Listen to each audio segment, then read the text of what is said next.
Tiens, si tu devrais calculer cette intégrale-là, intégrale sur le segment 0π/2 exponentielle t sinus t dt, est-ce que tu saurais faire? Et bien en fait ici on va devoir utiliser ce qu'on appelle une intégration par partie, et ici même d'ailleurs faire plusieurs intégrations par partie. Et d'ailleurs il y aura un petit truc ici qui sera intéressant à faire ici pour cette intégrale. Et dans cette vidéo c'est pour ça que nous allons revoir ici la notion de l'intégration par partie. Petit point court sur l'intégration par partie. En fait l'intégration par partie c'est une méthode qu'on va utiliser lorsqu'on ne peut pas en fait calculer des intégrales directement. Il arrive que quand on te dit calcule-moi cette intégrale là, t'es complètement coincé et tu n'arrives pas en fait à directement extraire la primitive, tu vois. Et en fait l'intégration par partie ça va être très pratique pour cela. Et la formule tu la connais, ça dit que l'intégrale d'une fonction u' fois une fonction v entre alpha et bêta, ça va être égal à uv entre alpha et bêta moins l'intégrale entre alpha et bêta de cette fois-ci en fait u fois la dérivée de v, tu vois ici. Et en fait c'est cette formule là qu'on va ici utiliser pour calculer l'intégrale sur le segment 0π/2 de exponentielle t sinus t dt. Mais pour te faire comprendre ici cette formule là et comment on va l'utiliser au sein d'un calcul d'intégrale, on va d'abord ici faire une intégrale toute simple à calculer à l'aide ici de cette fameuse méthode d'intégration par partie. Démonstration, elle vient d'où cette formule d'intégration par partie? Et bien en fait elle vient du fait que la dérivée d'un produit de fonction uv c'est égal à u'v plus uv'. Ici formule classique qu'on voit en classe de première. Donc ça veut dire que si tu intègres sur le segment alpha bêta ce bloc là, ça revient ici au même que d'intégrer sur le segment alpha bêta ça, puisque ça c'est égal à ça. Et maintenant ici on va faire un petit point. Si tu prends par exemple x carré, tu la dérives, tu obtiens 2x. 2x c'est quoi? C'est la dérivée de x au carré, x carré prime. Donc si tu intègres x carré prime, tu reviens sur x carré, tu vois, pas par logique ici. Parce que la primitive de 2x c'est x au carré. Ici, même logique. Tu as la fonction uv, tu la dérives et tu cherches à intégrer entre alpha et bêta la fonction dérivée uv. Ben, finalement, ici, la primitive, ça va être uv entre alpha et bêta, tu vois. Même logique qu'ici. Et ici, on applique la linéarité de l'intégrale qui dit en fait que l'intégrale entre alpha et bêta de ça va être égal à l'intégrale entre alpha et bêta de u'v plus l'intégrale entre alpha et bêta de uv'. Et après ici, tu retrouves ça directement en faisant passer voilà, celui-là ici et celui-là ici. Hein, voilà. Donc après, ça va se retrouver très très facilement. Donc voilà ici un petit point démonstration. Maintenant ici, on passe au calcul de l'intégrale. L'intégrale de 0 à π/2 de x sinus x dx en effectuant ici une intégration par partie. Ici, je t'ai laissé la formule en haut pour que tu comprennes ici la démarche. Donc, par conséquent, d'abord, la première chose à faire, c'est de poser qui est V et qui est U'. Et pour ça, ici, il faut être un petit peu visionnaire. Parce que ici, il faut bien retenir qu'après, on va devoir faire moins intégrale entre alpha et bêta de UV'. Donc ici, si je pose, tout simplement ici, U'(x), tu vois, si je pose U'(x), en fait, U' de x égale x.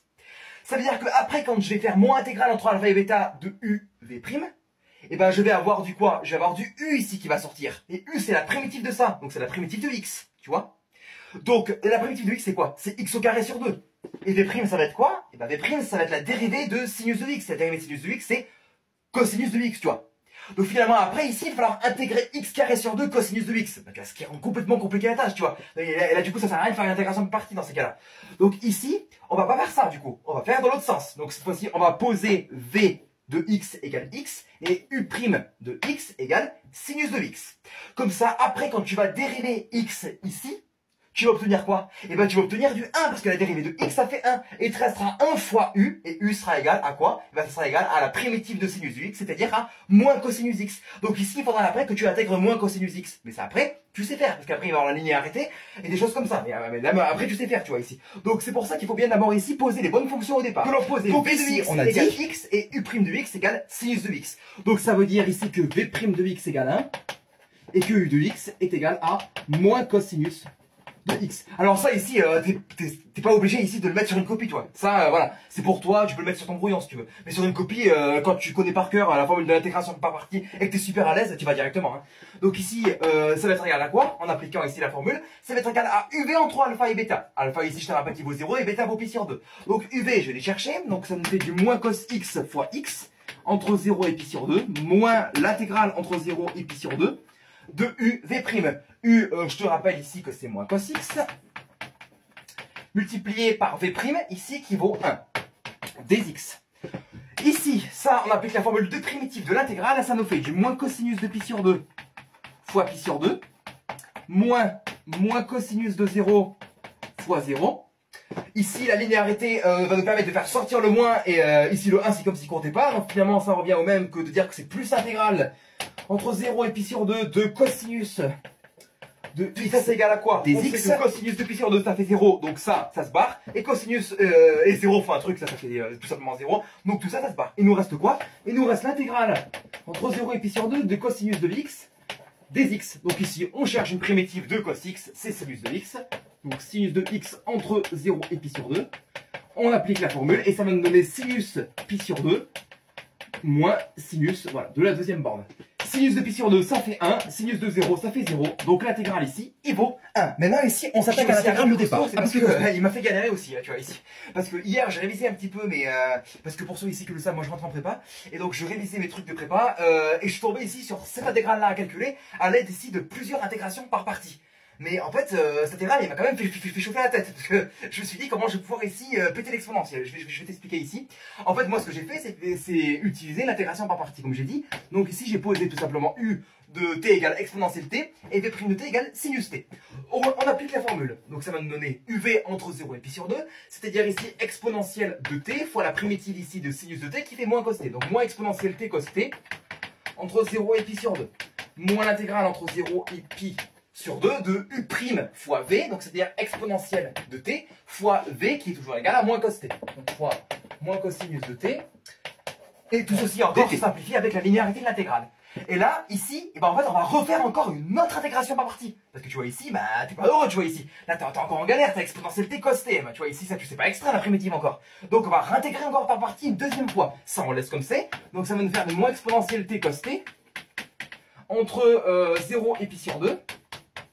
Et là, ici, de nouveau, j'ai posé u de t égale exponentielle t et v' de t égale cos t. Donc finalement, avec la formule, ça va me donner uv entre 0 et pi sur 2, c'est-à-dire exponentielle t fois sinus de t primitive de cos t, entre 0 et pi sur 2, moins l'intégrale entre 0 et pi sur 2, de u', v, u' c'est exponentielle t, fois v qui est sinus de t.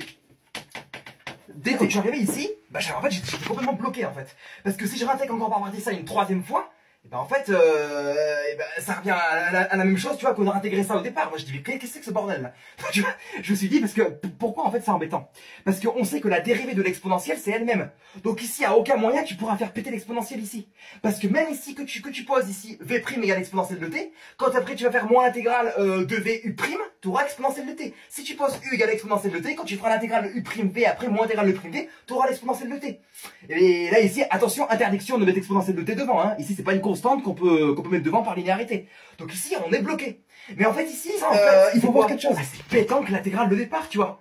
Donc si tu poses i, l'intégrale de départ, ça veut dire quoi? Ça veut dire que i, il va être égal à donc ce bloc là, plus ce bloc là, moins i en fait.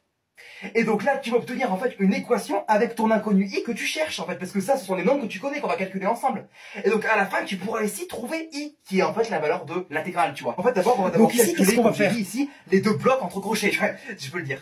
Donc ici, ça c'est égal à quoi? On applique la formule, donc ça va nous donner moins exponentielle pi sur 2 fois cos pi sur 2. Cos pi sur 2, ça fait 0. Donc déjà, en tout premier, ça fait 0. Ensuite, moins exponentielle de 0 fois cos de 0. Cos de 0, ça fait 1. Et exponentielle de 0, ça fait 1. Moins 1. Donc finalement, il va nous rester 1 ici.